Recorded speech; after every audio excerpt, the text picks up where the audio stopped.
What's poppin', everybody? It's your boy All Around Rule here with a UFL Week 1 recap. Hey,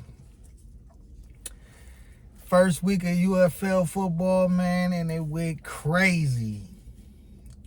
Let's talk some of the scores real quick.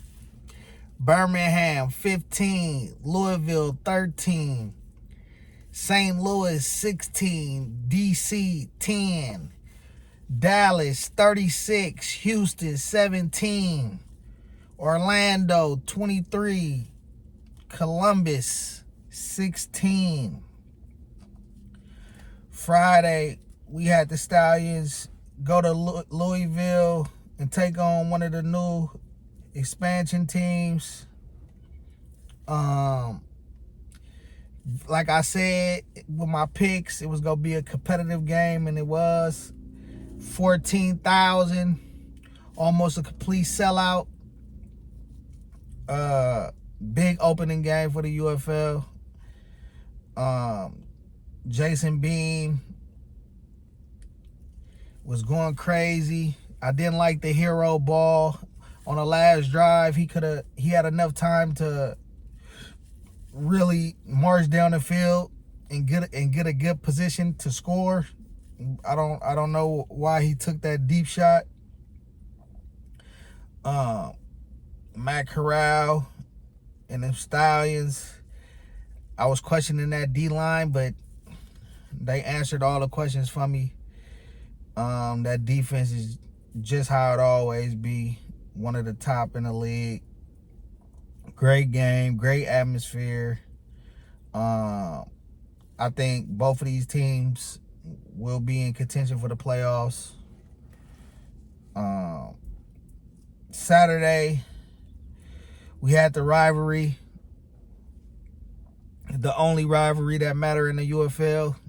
The St. Louis Battlehawks versus the DC Defenders. Game started kind of fast for the Defenders. They jumped out to a 10-3 lead. But once the Battlehawks defense settled in, they shut him out. They shut the Defenders out for, I want to say, 2.5 quarters, almost 3 quarters.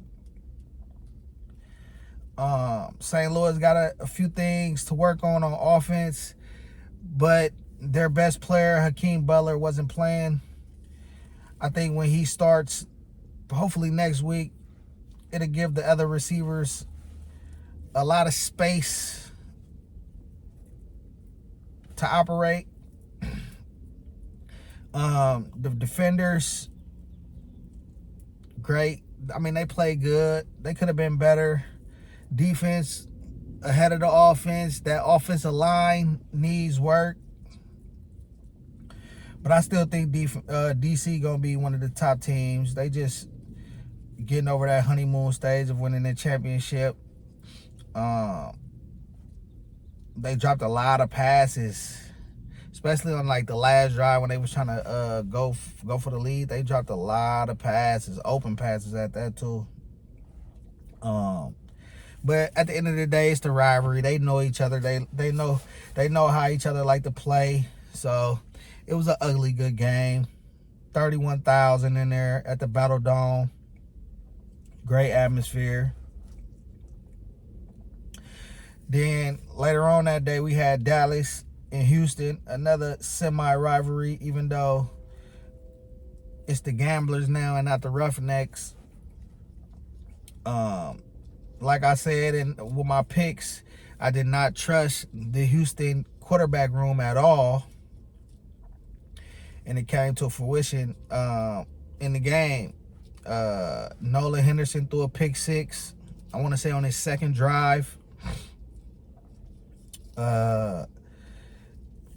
Dallas looked like how they looked last year in the first 2 games when they steamrolled San Antonio and Houston.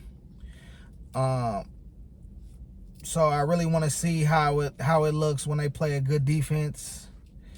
They play St. Louis this week on Tuesday, so I want to see how that look. But their offense did look good. Greg Ward Jr., I want to say like 87-yard touchdown run. touchdown catch and run. Austin Reed looking like the new spring king. Yeah, I need to see the Renegades play a different team to really judge them. And then the last game we had the Storm and the Aviators. This was a competitive game. A little bit of back and forth. Both teams got a lot to work on. I feel that Columbus got more to work on than Orlando.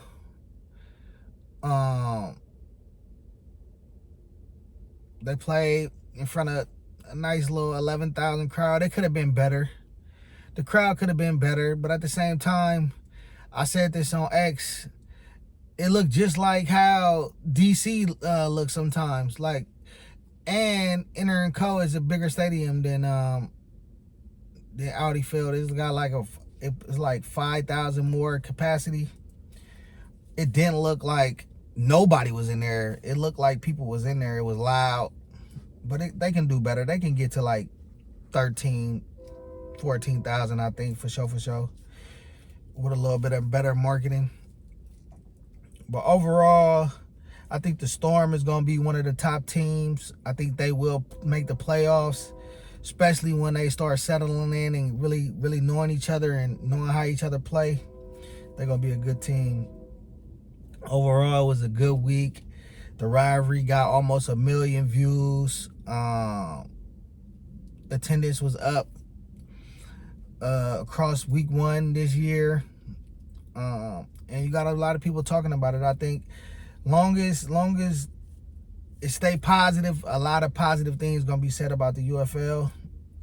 So we just got to keep rolling.